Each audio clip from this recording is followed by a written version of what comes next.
Continuamos estudiando hoy el capítulo 6 de este libro de los Jueces. Y hablábamos en nuestro programa anterior de Gedeón y vimos que el Señor le llamó y le comisionó para que librara a los israelitas de la mano de los madianitas. Y vimos que Gedeón respondió al Señor aquí en el versículo 15, y dice, entonces le respondió, Ah, Señor mío, ¿con qué salvaré yo a Israel? He aquí que mi familia es pobre en Manasés, y yo el menor en la casa de mi padre. Es decir, que Gedeón pone excusas y comienza preguntando, bueno, ¿y con qué voy a salvar yo a Israel? En primer lugar, la tribu de Manasés, uno de los hijos de José, no tiene importancia.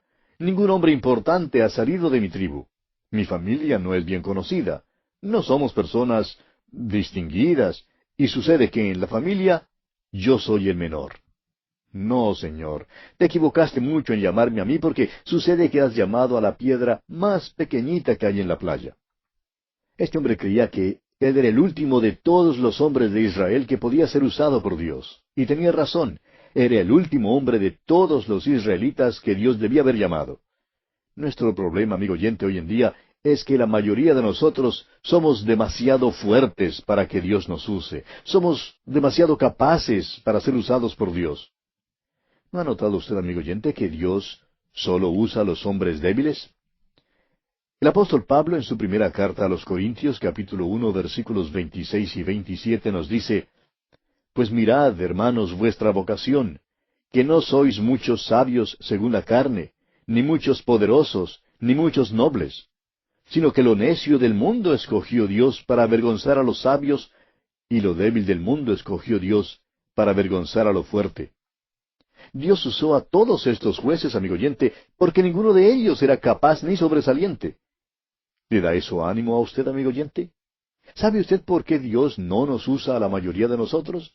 Porque somos demasiado fuertes, tenemos demasiado talento para que Dios nos use. La mayoría de nosotros hacemos lo que queremos hacer nosotros. Hay muchos que tienen muchos dones y mucha habilidad, pero Dios no los está usando. ¿Sabe por qué? Porque son demasiado fuertes para ser usados por Dios. Y continúa el apóstol Pablo en la primera epístola a los Corintios, capítulo 1, versículos 28 y 29, diciendo, Y lo vil del mundo y lo menospreciado escogió Dios, y lo que no es, para deshacer lo que es, a fin de que nadie se jacte en su presencia. Hay algo malo con cualquier obrero cristiano que sea altivo. Dios no usará la carne, amigo oyente. Cualquier cosa que este pobre haga en la debilidad de la carne y de la cual se jacte, es menospreciada por Dios. Dios la aborrece y no la puede usar.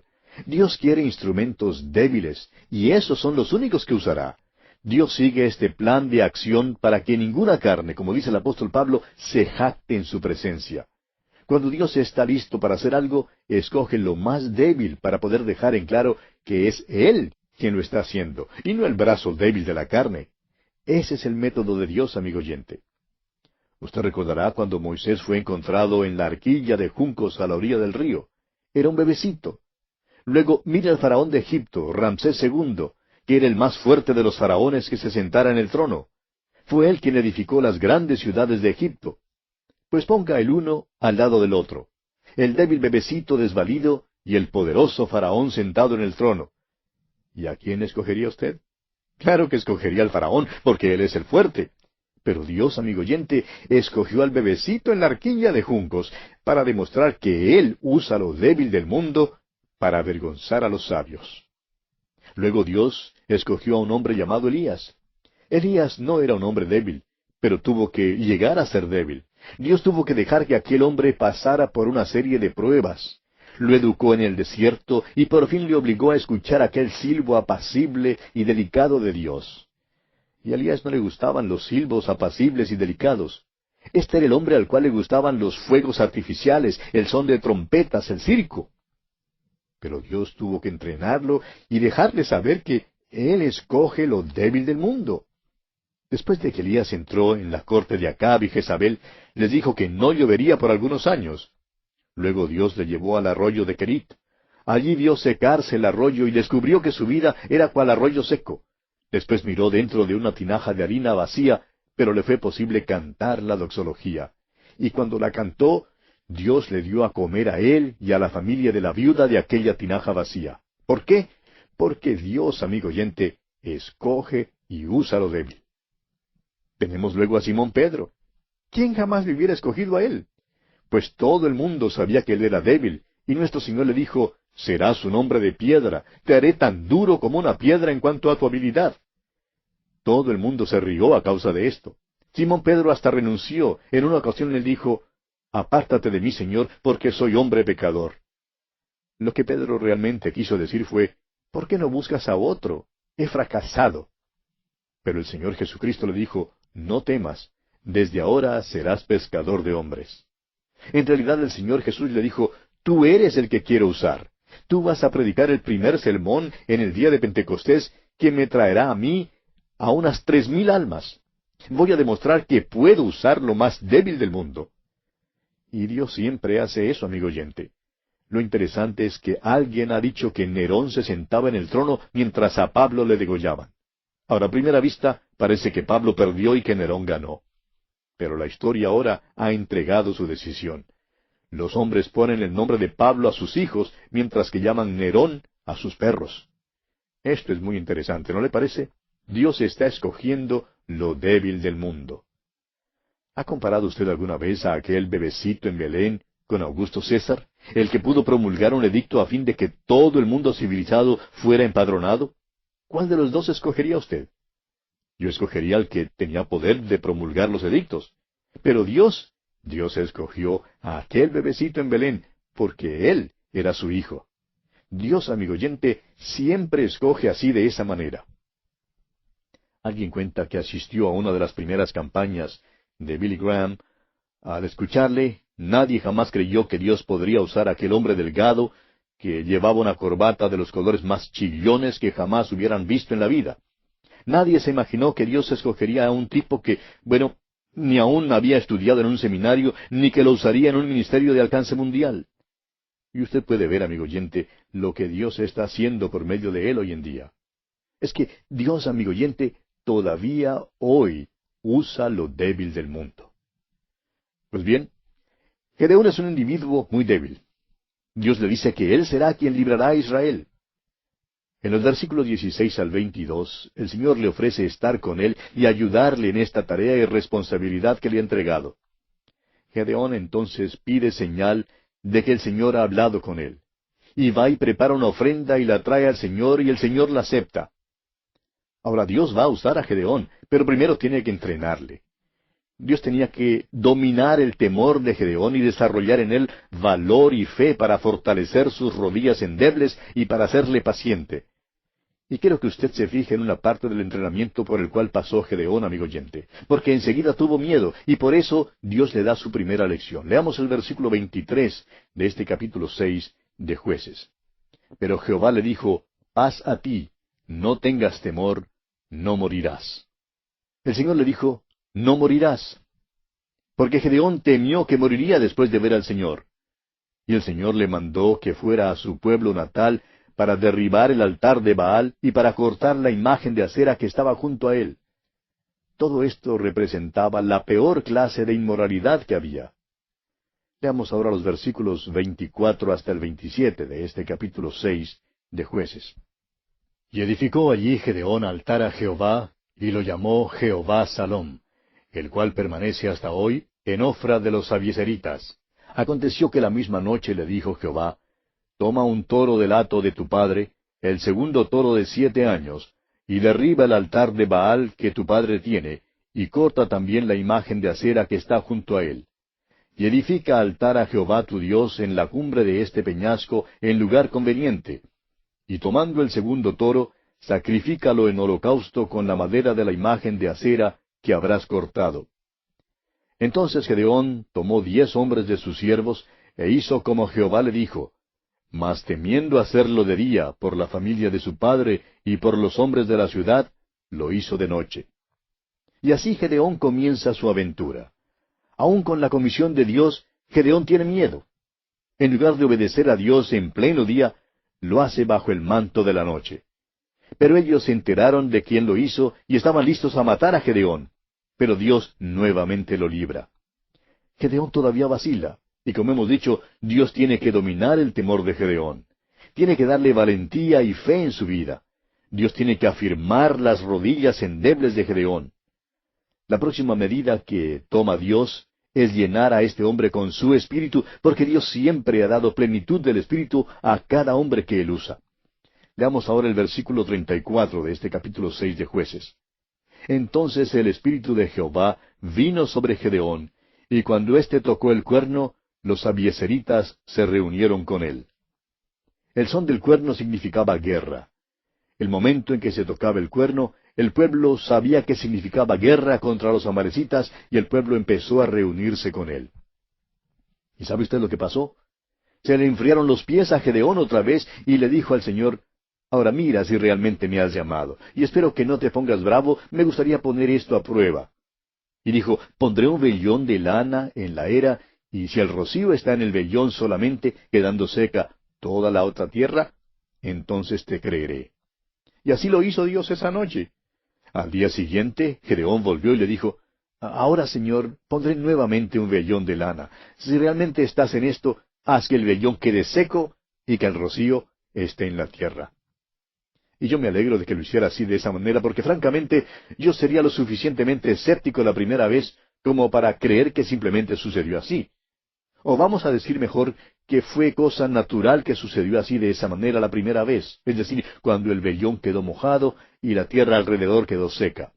Pero fue cosa sobrenatural cuando sucedió de la otra manera, es decir, cuando el vellón quedó seco y la tierra mojada.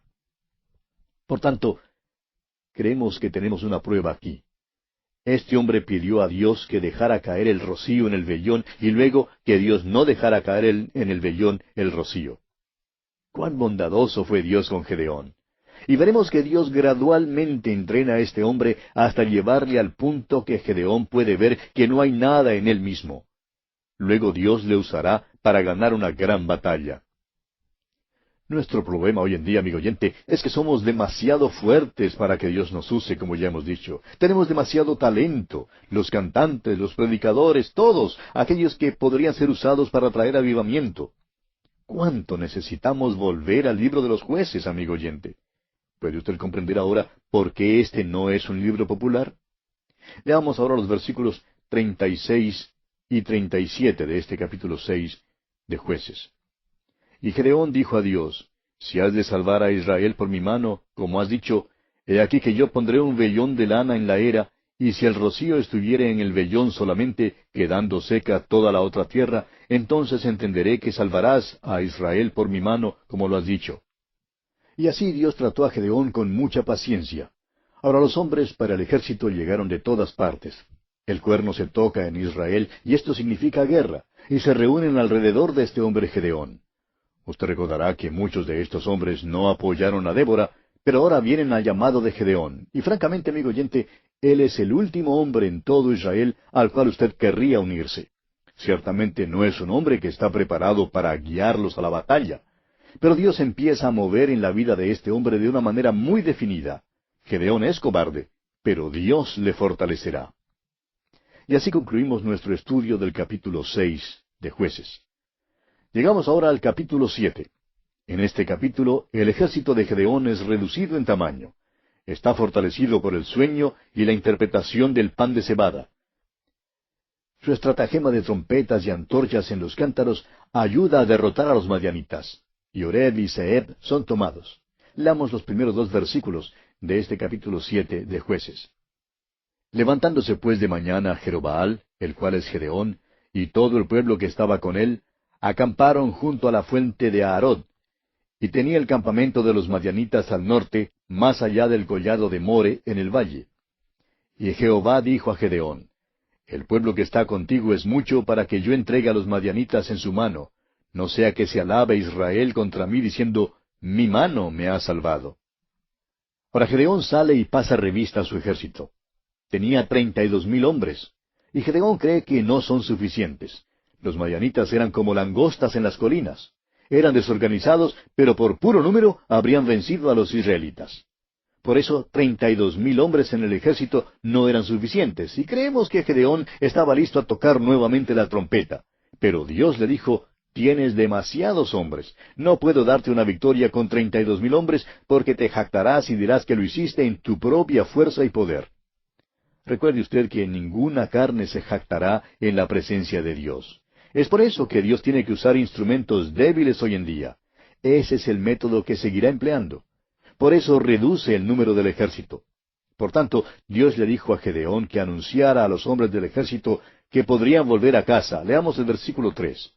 Ahora pues, haz pregonar en oídos del pueblo, diciendo, quien tema y se estremezca, madrugue y devuélvase desde el monte de Galaad.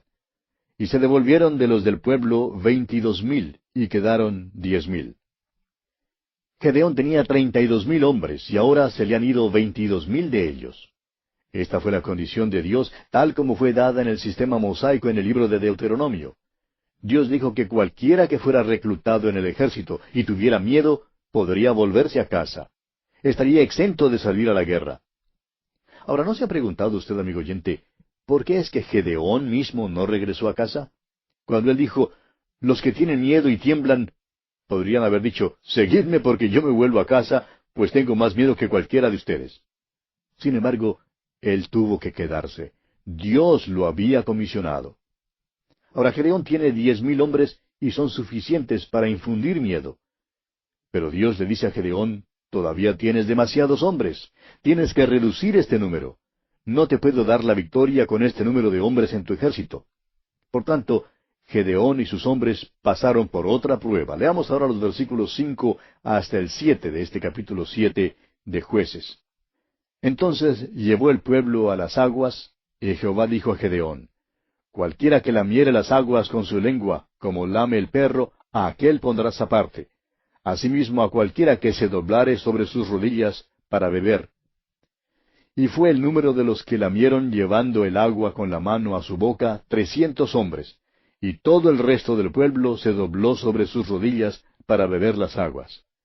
Entonces Jehová dijo a Gedeón, con estos 300 hombres que lamieron el agua os salvaré, y entregaré a los madianitas en tus manos, y váyase toda la demás gente, cada uno a su lugar. ¿Sabe usted, amigo oyente, lo que tenemos aquí? Es una de las mejores lecciones en cuanto a la predestinación y al libre albedrío de los hombres. Esta es la manera en que funcionan juntos. Dios le dijo a Gedeón, voy a escoger a los hombres que yo quiero que te acompañen, pero voy a dejar que ellos mismos hagan la selección. Tráelos al agua, y los que laman las aguas con su lengua como lame el perro, los que simplemente pasen y lleven el agua con la mano a sus bocas, esos son los que he seleccionado. Puedes ir apartando a aquellos que se doblan sobre sus rodillas y pasan tiempo bebiendo. No quiero que ellos sirvan en tu ejército. Ahora, si nosotros hubiéramos estado allí presentes, amigo oyente, nos habríamos gozado teniendo entrevistas con los hombres del ejército de Gedeón. Por ejemplo, entrevistemos a aquel hombre que se dobla sobre sus rodillas. Le decimos, hermano, ¿por qué se dobla sobre sus rodillas? Bueno, nos contesta él, simplemente me pregunto, ¿por qué no vuelvo a casa con los demás? He estado pensando mucho en esto, pues tengo una esposa y una familia y simplemente no creo que debo estar aquí. Creo que debo irme a casa. No tengo corazón para esto. Hizo su selección, ¿ve usted? Pero Dios también hizo la suya. Eso es la predestinación y el libre albedrío humano. Dios elige, pero Él deja que uno mismo haga la selección. Luego nos acercamos al hombre que lame las aguas con su lengua como lame el perro, y que pasó al otro lado de la corriente y le decimos, ¿por qué lleva usted el agua con la mano a su boca, así, de esa manera? Y él nos responde, ¿dónde están los madianitas? Espere un momento, le decimos, ¿por qué hace esto? Y él dice, porque respaldo a Gedeón un 102%. Amigo oyente, permítanos decir que estos 300 hombres sí tenían corazón para luchar. Ahora, si usted dijera a cualquiera de estos 300 hombres, bueno, ¿no sabe que Dios le ha elegido? Él le contestaría, no sé de qué me está hablando, pero queremos atacar a los madianitas. Amigo oyente, usted puede discutir acerca de la predestinación y el libre albedrío todo lo que quiera, pero no puede lograr que funcione sentándose y discutiéndolo. Esto, amigo oyente, funciona en la vida. Cada uno de los 10,000 hombres en el ejército de Gedeón ejerció su libre albedrío, su libre voluntad. Dios no intervino con ninguno de ellos en cuanto a su libre albedrío. Hoy en día, mediante su Hijo Jesucristo, le ofrece a usted el don gratuito de la salvación. Es una oferta legítima, una oferta sincera de Dios mismo. Él dice, todo lo que el Padre me da, vendrá a mí, y el que a mí viene, no le echo fuera. Ahora no diga por favor que usted puede arguir ahora mismo en cuanto a la predestinación, porque no puede. Usted puede venir a Dios si quiere venir. Si no viene, tenemos noticias para usted. Usted no fue elegido. Si viene, tenemos buenas noticias para usted. Usted sí fue elegido. Esa es la manera en que Dios obra, amigo oyente. Bien, se nos ha terminado el tiempo, amigo oyente, así es que vamos a detenernos aquí por esta ocasión. Continuaremos, Dios mediante, en nuestro próximo programa.